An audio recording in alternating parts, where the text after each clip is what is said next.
I'm Greg DePalma, and you're listening to Andrea Leanne's Australian Open Shot Clock for this Thursday, the 18th of January, 2018, on the Prime Sports Radio Network, with PSN tennis editor and former top 15 player in the world, Andrea Leanne.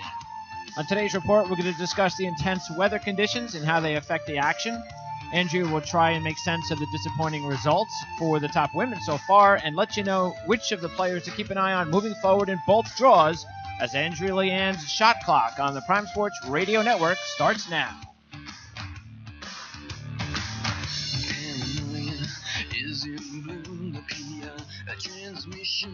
All right, Andrea, after the way many players struggled yesterday, thanks to the intense heat, as you correctly predicted was going to be a major element in analyzing this tournament last week, and since we're going to get more of the same in today's third-round matches, what are these players exactly going through, considering you played in these types of conditions before, and do you expect we're going to see more upsets? 150 degrees on the court, they were saying. The shoes were melting. This is what we talked about in our preview, that this is the type of heat that you can get in Melbourne. You get all the extremes, the wind, the heat, the cold sometimes. But these are 48 hours right now, 2 days of matches where the players will have to undergo the heat. Rafa suggested if you play on labor, they should close the roof and put the air conditioning on. But unfortunately, a lot of these players are on the outside courts that don't have roofs, so I doubt they could do that. But it's been difficult, Greg. And, of course, as Shea Suwei, who just beat Muguruza, said yesterday, we'd say they were dropping like flies, but the flies are dropping, she said. They're even coming on court and just dying right there on the court. She had to pick them off as she beat Muguruza, one of the biggest upsets of the day. Shea Suwei, 82 in the world, really is a double specialist from Taiwan, and she is about 110 pounds, but can you believe this 110-pound young lady, not actually young, she's a veteran, late in her late 20s, was able to control the tempo and the points from the heavyweight champion at one point on the tour, Muguruza. She was able to jerk Muguruza around with all her unorthodox shots, her spins, her slices. And Muguruza, to me, just did not seem to have the heart. She tried. She did stay out there, Greg. She had her leg heavily taped. And she played the match to the end. She did not. She took a couple of medical timeouts for blisters because part of the problem with the heat, as we said on the court, are the shoes and the blisters on the feet that really result from that. Yep. But, it's raised a lot of questions about what is going on with these top ladies. They're having trouble with not just, girls ranked in the 30s and the 20s, that next-gen group. They're having trouble with players ranked outside the top 100, the lucky losers, the qualifiers, the double specialists. And so what does that say about our top women? Are they struggling for a reason? Is there a common thread? I think at some point there is a little bit of a common thread involved in that this is the first Grand Slam. The top players who all play right to the end of the year, really, in November, have a quick turnaround and are not at their best. Caroline Wozniacki did not play well in her last match, where she had to survive two match points against Fett to come back and win that 7-5 in the third. And Muguruza, too. Questions, though, about the team. When you have what is now at least 5 injuries in 2.5 weeks in the beginning part of the year, you've got to look at where is the physio, where is the trainer, why are they not traveling with her? All these other top players have their teams in place, and she is relying on one guy. And we just hope that Garbiñe knows there's no such thing as a one-stop shop in tennis, Greg. You've got to have the team. You have to at least give yourself the right advantages to have that expertise, and no one person can have it all. And she is relying on this one person. It's a very insulated, insular little unit they have there. It's very difficult for people, apparently, to speak to Garbiñe. She is not listening to anyone. And so we're going to continue probably to see this type of play from her. She was able to blow it off. She says she's going to go have a vacation in Switzerland, but I think she's got a lot of thinking to do because she has what is considered really the worst on-court team in professional tennis, and she's going to have to build that and give herself the right opportunity if she really wants to succeed and go back to number one in the world. Is that just, in your mind, a maturity issue in not having the maturity and the knowledge to understand what's going on here? And you know what? If you got to move on, move on. I mean, find somebody else. She's so young. She's 24. She's so ambitious. She is absolutely gorgeous off court. I mean, we've talked about the couture gowns, and she wants it all. She's got the X factor. She absolutely arrived at the player party in Melbourne looking absolutely stunning. All the other girls are in their little cutout mini dresses, and she comes in kind of a Grace Kelly dress, so classic, so refined, so polished. So she has so much to offer, and that's why we spend time on this, because she's got to get a team together, and she's got to examine why she has not been allowed to hire the people that she needs to play the proper tennis. And if this guy, Sam Simic, really has her interest at heart and really has her tennis at heart, he would be encouraging her to do that. He would be saying, look, you need a hitting partner. You need a physio. You need a trainer with you. You're out here in Melbourne. You're in Australia for a month and a half. You're traveling overseas constantly, and you need the people with you now. Maybe not forever, but right now you do. And if he really had a genuine interest in her, he would be encouraging her to do that. And Garbiñe needs to know, if he's not doing that, then she's got to take the initiative, and she's got to push. Yeah. And she's got to be her own advocate and do what's best if she wants to have the top career that she keeps saying she does. Who's not allowing her to make the decision? Well, she's a legal adult. She's 24 years old. She is certainly capable of, she's going to have to be the one to make the decisions. Apparently she's not listening to advisors, but of course these are the advisors who set her up with this guy. So she's going to have to start listening to someone. She's got there are absolute dozens of former legends down there. She's got Chris Evert. She's got Roger Federer. Of course, the one person she went to was Rafa Nadal, and she said, Rafa, I'm nervous. I have all this pressure on me. I don't know what to do with my tennis, my career. Can you help me? And his response apparently to her was, I don't have any answers for you. I'm nervous too. Ugh. So, obviously that wasn't the right person. She should have gone to Carlos Moya maybe. But there are so many people down there right in Melbourne in that player lounge that she could be talking to. Chris Evert would be a phenomenal person, a great mentor. And this is where Garbiñe has to take the initiative and say, I'm tired of playing like this. I'm tired of having these results, of feeling bad, of not feeling 100% on court for whatever the reasons, and I have got to do something about it. All right. Now, which of the players have impressed you so far, whether it be, being able to have the stamina to look good enough under the conditions, or just basically, how they've looked so far after the first couple of matches?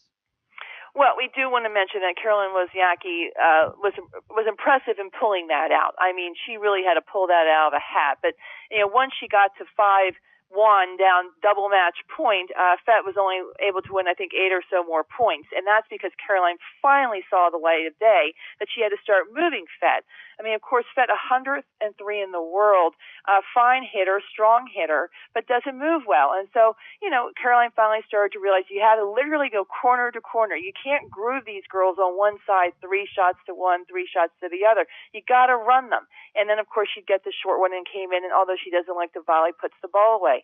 But she's another one, Greg, where, she's going to have to realize she parted with Sasha Bajan, who was the real impetus behind her playing more aggressive tennis last year, more aggressive serving. She did none of that in her match, in her last round.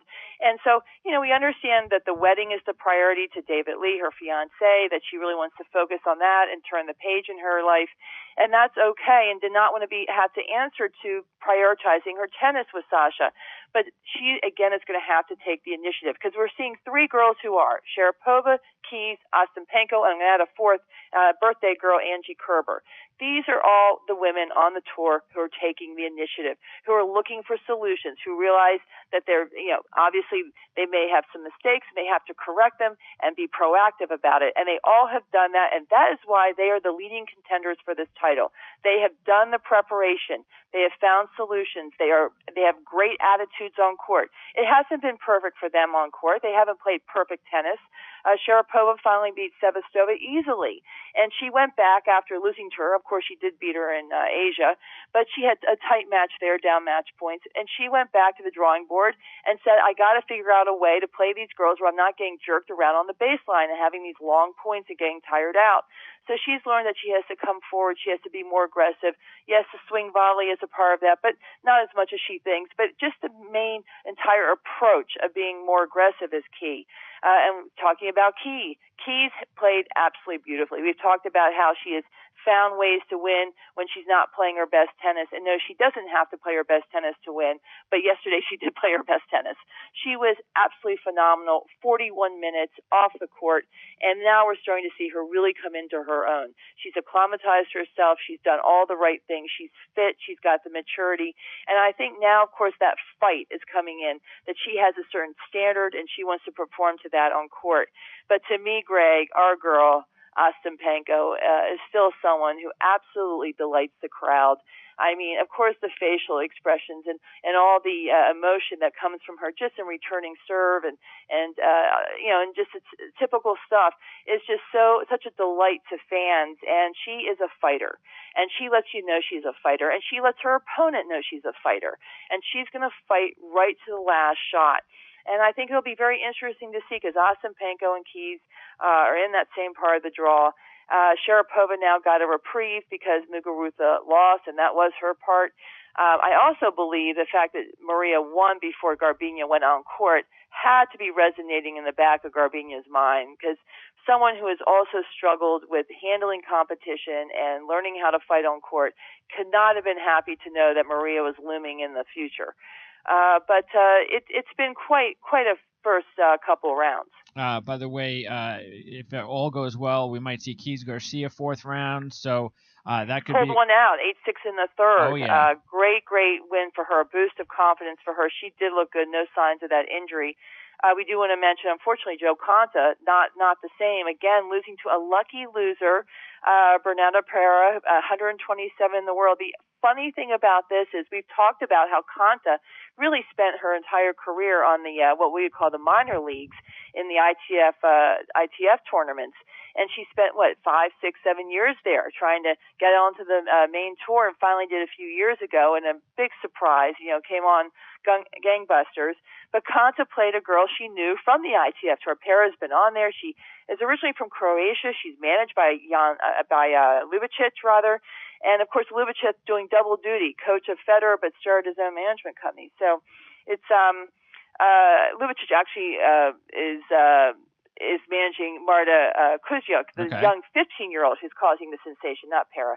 But it's interesting to see Pera, the lefty, being able to strike the ball so fast, so heavy against Konta, and Konta just not being able to come up with answers. She's got Michael Joyce in her corner, and that's the good news, because Michael Joyce was able to help Sharapova maximize her potential, maximize everything she had. And Konta's a little bit the same. She's got that fist-clenching will we've talked about, that desire to win and be the best she can be. So great work ethic, tries hard, does everything she can, but doesn't have the athleticism, the ability, or the movement of a natural player like a Halep. So Michael Joyce will have to try and help her find some answers, because I personally think she has maximized her potential. And being in the top 10 and where she is as good as she has done, and she should be very proud of that. But it'll be interesting. All right, so then with Konta going out, how does this help Pliskova in that bottom half of the draw where Halep is? Because she's still got some tough matches, Pliskova, to get through to the quarters, but this makes life a little bit easier. Well, it does, but although I think that Halep right now is more concerned about the ankle. I didn't see any evidence of any problem against Bouchard, but then Bouchard's a perfect person to play when you can't move 100%, because she tends to hit a lot of unforced errors, which she did. It'll be more of a test for Halep against Lauren Davis, who is a very tenacious baseliner, is coming off not such a great year, trying to play a little bit better, more mentally into it, but she'll get a lot of balls back, and she will give Halep some, more of a test. We have Ash Barty is in there, and so Barty's had 2 3-setters now. She did beat Georgie in 3 sets, lost the first one, came back. And that'll be interesting to see, because Barty says she's used to the heat, she's used to the conditions, no big deal for her. She's keeping very calm, very cool, and you can see that on court.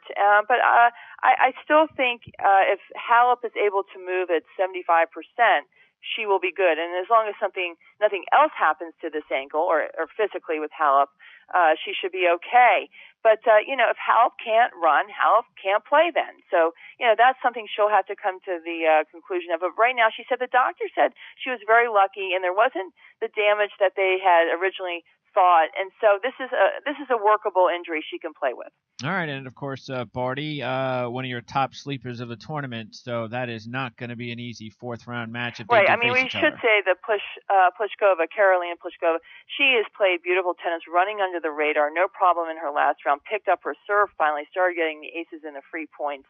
So that is good news for her. And we do want to mention this young 15-year-old because the first time that a player who has been born in 2002 has made the main draw, and she came through qualifying, as I said, coached by Ljubicic. And Kostyuk is someone who we're going to have to really keep an eye on. She's a terrific baseliner, cute girl, and she's still in the draw, third round. All right, what do you think about, as we stick here with the women first, about the big match, Sharapova-Kerber? Well, Kerber's our fourth contender for the title. She, as I said, is a birthday girl, turned 30 years old on court yesterday. No problem so far in her match. I think Wim Fissette has been a real help to her. I think she really feels like she's in the major leagues with this guy. And, of course, she had to play against Vekic, whose new coach is her old coach, Torben Beltz.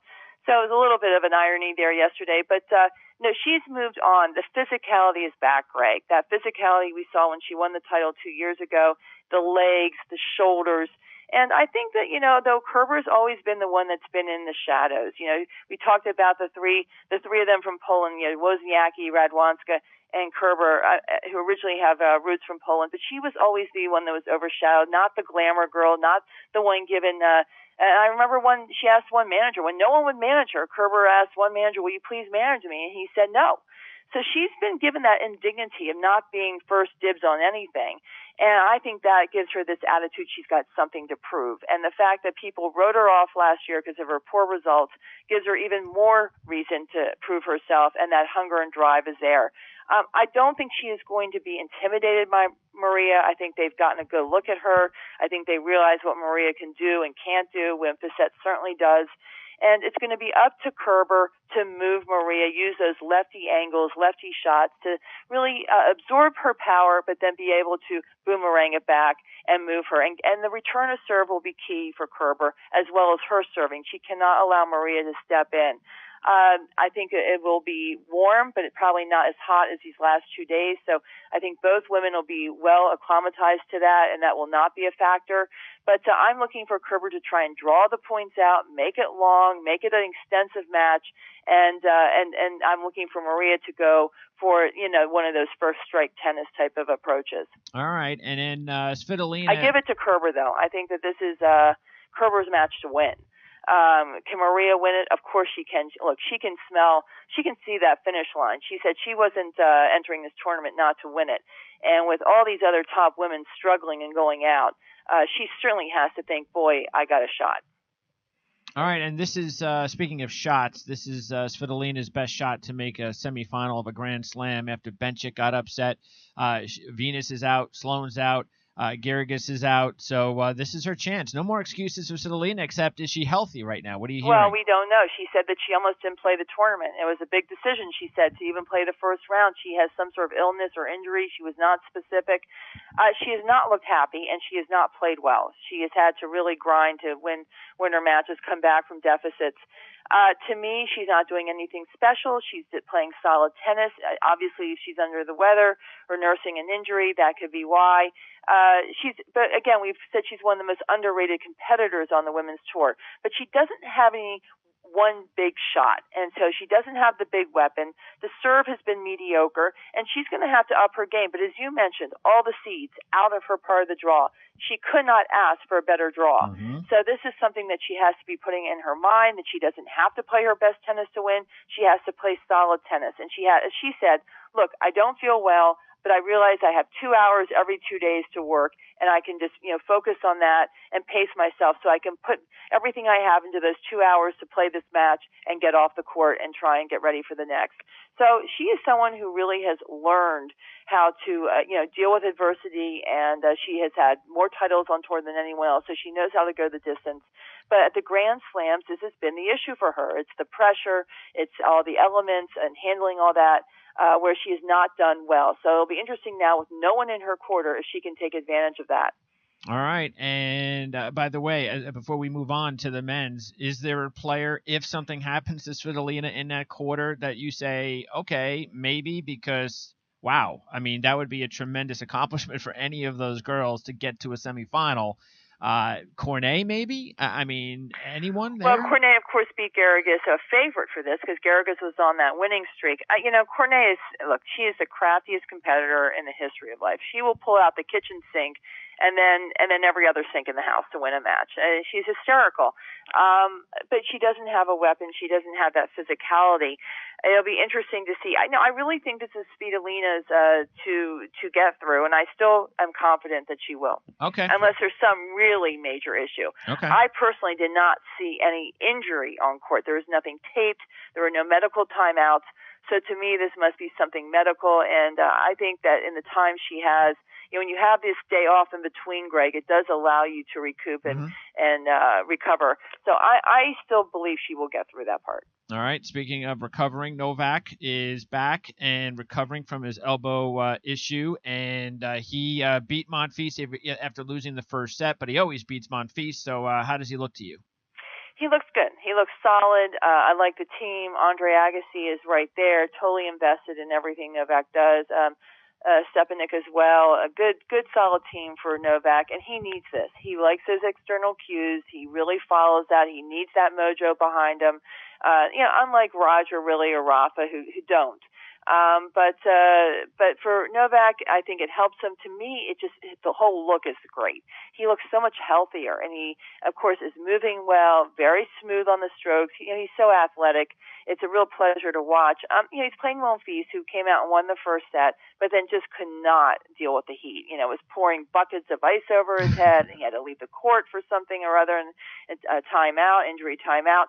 And so there's always something with Monfils when he plays Djokovic. He just can't get it together mentally, and of course then went down three easy sets. But for Novak, I think it's a great sign. He's just doing everything well. He looks like a well-heeled car, all oiled up and ready to go. And quite frankly, I think he's working his way into the draw. Hasn't played in 6 months. To come back and have your first event be a Grand Slam is a tough one, but Roger is able to do it. And I think when you have that natural ability and you have that athleticism and you have such great technical strokes, which he does, it makes it a lot easier. He's changed the serve, Greg, a little bit, that service motion, trying to protect the elbow.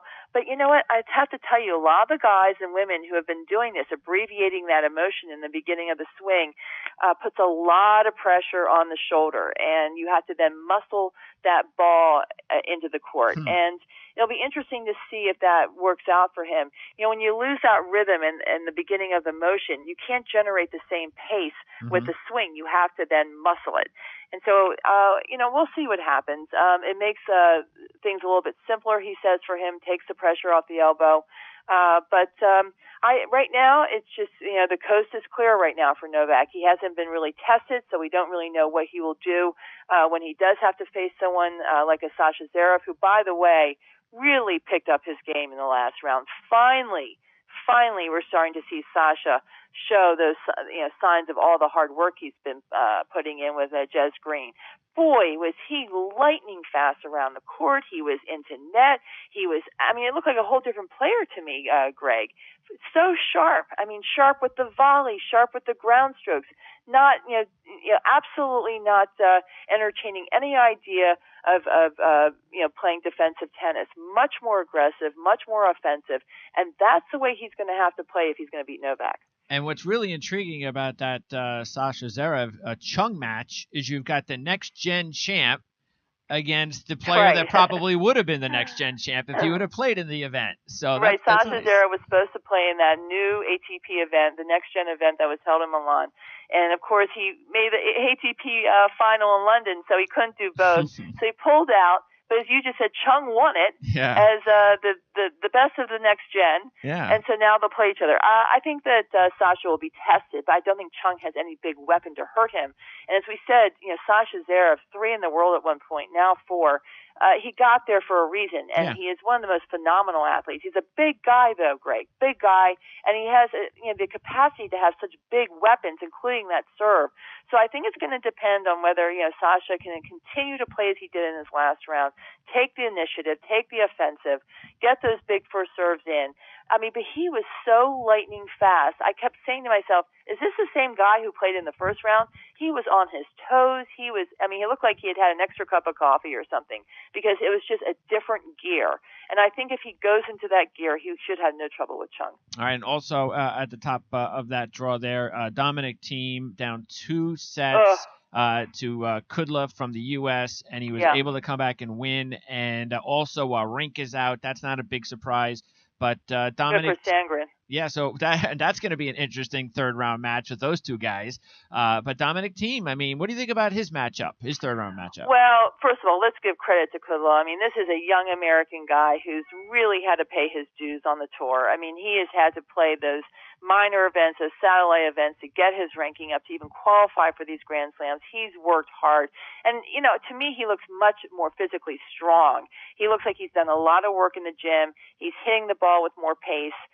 Definitely a lot more push behind his shots. And he was up 2 sets to love on Thiem.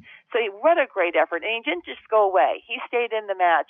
But to me, yes, as you said, this is more of a reflection on where is Dominic Thiem.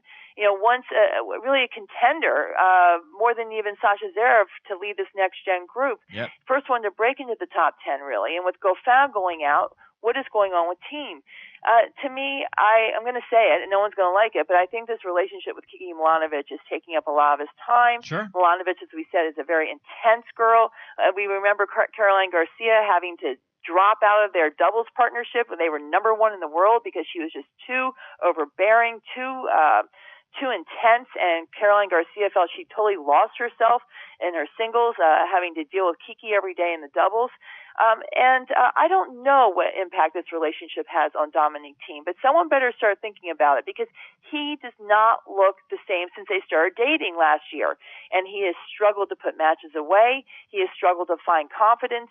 And to me, that was evident on the court. He just did not have that same, they used to call him farm strong. He actually now looks like he's lost some, physicality to his shots, and he's not really getting the depth on his ball that he used to. And that was allowing Kudla, who is not a big guy, to really take advantage. So, look, I think the Thiem will recover. He's a smart guy. He works hard, harder than anyone else apparently on the men's tour. But I do think that there is a certain mental issue here where he is, very, very serious. You don't see him having a lot of fun, relaxing at all. And I think that he is someone who's going to have to really be able to compartmentalize and forget about the Kiki Milanovic thing and really go into the court wanting to enjoy the moment and thrive under the pressure. All right, and the bottom half of that draw, as you mentioned, Goffin is out, so Del Potro, maybe that gives him a break. But what do you think about Del Potro, the way he's been playing? Well, I watched his last match. He beat Hanchahov. He really played very good tennis, but to me, it's going to be whether he can acclimatize to the weather. I thought he was having trouble in the heat. Of course, everyone is, Greg, sure. So it's all relative. But I thought he had more trouble than most. Of course, he's a big guy. He's a veteran. He's been around a long time. He's won the U.S. Open, so he understands these things. But he did not play the Australian Open last year because he was still recovering from all the Davis Cup and everything else he had played, wanted his body 100% after all those wrist surgeries. But to me, I think he did look tired. He was moving awkwardly. He was lucky to get through it. It was 4 long sets. And you still, have the weaknesses, the backhand and the movement. And to me, yes, the fast court helps him. It helps him with the big serve and the big forehand, lethal combo.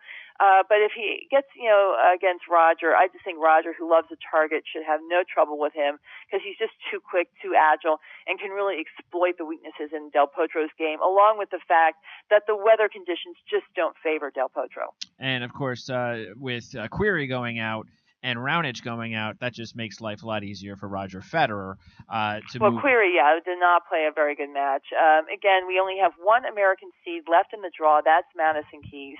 And so it's interesting. But look, we have a couple of other Americans too, as we mentioned, Lauren Davis, and of course tennis is still there playing after he beat Stan last night. But it's only one American seed left after round two. Yeah. Meanwhile, on the other half of the draw, Rafa, we knew that his section was pretty easy, and when Isner went down, maybe easier. But what do you think about any chance? We talked about this, Spasny and Kid Zoomer, with the conditions that are going to be very hot again today. Will that affect Rafa? They asked Rafa, the conditions are so tough and you're going to have to practice today. And he said, oh, no, I'm going inside in the air conditioning. This is what I love about Rafa. He is so pragmatic. He has such simple ways of looking at things. It's hot outside. Why kill myself? I'm going to the air-conditioned indoor court.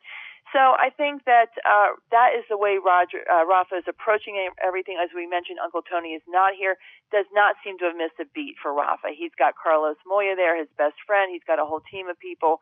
And, to me, Rafa, again, is prepared so well. Again, we go to preparation. We mentioned Maria Sharapova's preparation reminds me of what Serena did last year. She played one tune-up, even though Serena didn't do well. Maria lost in the semis. They then came to Melbourne early and trained in Melbourne. Rafa, too. Rafa's been there. He's been training in Melbourne, and they really have adjusted to everything. And when you have a Grand Slam champion who comes in early and doesn't have to then worry about all the outside distractions. I told you, really being in Melbourne is like being on a cruise ship. You feel like you have totally disconnected from the world. You don't have really any worries about anything. You only can focus on the tennis. And when you let a Grand Slam champion just focus on their tennis without having to worry about anything else going on in the world, it really allows them to excel. And I think Rafa is like that. Maria is like that this year, that the preparation is what has put them in such a good spot. Okay, and then by the way, in the bottom half of Nadal's quarter, American Ryan Harrison going up against Cilic. So that could be a good match for Harrison, because Cilic, again, coming into the Australian Open, wasn't exactly playing his best tennis. Oh, I give Harrison a chance in that, because as you mentioned, Cilic has not played his best tennis, quite frankly, since he got to the finals of Wimbledon. I think it really took a lot out of him. And Davis Cup too the year before. But I think that Ryan Harrison definitely has a chance because he really wants it. He wants to prove this is a guy who's had a real journey to get to this point. He was a top junior, and then he struggled in his first years on tour. People wrote him off. He lost all his endorsement deals, and he really felt snubbed because people thought he was gone. He was out of there. He was going to probably be coaching, in a federation someplace by now. And so he's turned it around. You have to give him enormous credit for doing that. He has found his game. He's in much better shape. He's married, of course, to Christina McHale, Laura McHale's sister. And I think all that has given him a real balance and a foundation of strength mentally that has allowed him then to perform well on court. But he's also now improved his game. Of course, it started to me with the doubles with his friend Michael Venus when they did so well at the French Open last year. He's not playing doubles, he said, a lot now because he wants to focus on the singles. I think having Mike Russell as his coach is a big, big plus because Mike Russell really focuses on the physical, on the training, on the conditioning, and that's what Ryan Harrison really needs. He has to be as fit as possible because he's a little bit of a stocky guy, not the fastest mover. So the better condition and fitness for him, the better he's going to be able to move on court. And he's going to have to move against Cilic. He's got to get a lot of big first serves, a lot of big tennis, and he's going to have to take advantage of the fact that Cilic is a veteran, maybe a little bit weary in the hot weather, and maybe not as fresh as and hungry as a Ryan Harrison. And the bottom half of that, you got the bottom quarter there with Dimitrov struggling against the American, getting through in a long 5-set match. Kyrgios against Tsonga. So Rublev will go up against Dimitrov. These are a couple of nice matches. This isn't going to be easy for either Dimitrov or Kyrgios. Well, Dimitrov, obviously barely winning in the last round, so we're a little bit surprised about that. We're surprised that Dimitrov, is not actually playing to potential. He is 3 in the world. He won the finals in London. We expect him. He had what I thought was one of the best quality matches last year of getting to the semis and losing to Rafa. Look, it's one of these things, Greg, where you don't know which Dimitrov is going to come out on court. Is it going to be the future next Grand Slam champion, or is it going to be the bridesmaid who always seems to be in the shadow? And it really has to do with his attitude and his approach. Is he going to be hungry and really go get the win, or is he going to sit back and hope someone gives it to him? So, I think that it will be interesting to see Dimitrov's disposition, because I can tell you one thing, Kyrgios is on full drive. I mean, Kyrgios is on full drive to do well here. Kyrgios wants it. He is ready for Laver, he said, to be put on the major court in Rod Laver Court Arena. And, he is someone that is hungry for it. And I think if he plays Dimitrov, he is not going to have trouble beating Dimitrov. Yeah, Dimitrov's going to have to play much better to make that a match. And by the way, the last thing I want to say is regarding these matches is the bottom half there. We talked about Kyle Edmund with Murray, of course, on the shelf. Here's the number 2 Brit, and we were wondering about his health. We thought he could be a good sleeper if he was healthy, and you know what? Maybe he could find his way all the way to the quarters against Nick Kyrgios. So with Sock out and Pui out. Well, yeah, I mean, obviously he's gotten over that ankle injury. He did injure while he was playing Dimitrov in Sydney.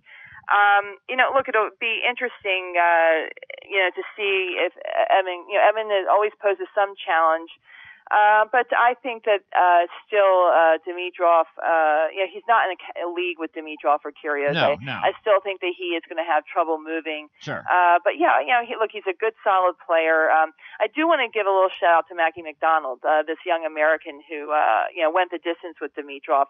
Boy, isn't it nice to see the college kids also doing something now, Greg? Sure. We put a lot of time on the kids, the next gen American group that, went from the juniors right to the pros, and like TFO and Jared Donaldson, who, by the way, is a new Tennis Channel, player they're going to be following along with Lucy Safarova this year. And there's been a lot of attention on them. But how about these kids who are going to college? And this is where I have to applaud Larry Ellison and Mark Hurd for really getting behind college tennis and giving them the due they deserve. And I think it's helped players like McDonald know that there are so many opportunities for them, even though they are in school, that they can still pursue their career and still become a top player. And boy, did he give Dimitrov a real run for his money, 8-6 in the fifth. Yep. So I think that we also have to start looking at different avenues players are taking to become great players, and going to college is a good one. I went to Princeton. It didn't hurt me at all. I loved it. I went back and I finished my degree. I think you can have it all. I think there is a way, especially when you have guys like Larry Ellison and Mark Hurd behind you, who are really pushing for you to do well and get an education. All right, Andrea, so we'll be back again on Saturday, and things are going to start to get... I do want to also mention, and our very last thing is that the WTA has now announced that the WTA finals will be in Shenzhen for 10 years. They signed a 10-year deal, almost double the amount of money that they're getting in Singapore. They went for the money. They went for the big paycheck, and that will be back in China now. It will move from Singapore to China in 2019. So the WTA final is now moving. A lot of people, a lot of mixed reaction to that. Obviously, the WTA wanting to go for the money. The players obviously don't mind picking up more money. But again, you put it back in China. All right. Good deal. Andrea, we'll talk on Saturday. We've got some really big matches to preview on Saturday. So should be we're going to look at that Kerber-Sharapova match. That is the big match for the women. Yeah, and then hopefully we'll be previewing a Dimitrov-Kyrgios match on Saturday too. So, I can't wait. Yep. Andrea, appreciate it. We'll talk to you in a couple days. Thanks. All right, that's Andrea Leanne. I'm Greg DePalma. And, again, Saturday is the day for our next Australian Open Shot Clock edition of Prime Sports Tennis. Don't forget to follow us on Twitter, on Facebook. You can ask Andrea any questions you like on our Facebook page, so make sure to do that. And thanks once again for tuning in to Andrea Leanne's Prime Sports Tennis Australian Open Shot Clock podcast on the Prime Sports Radio Network. We'll see you on Saturday.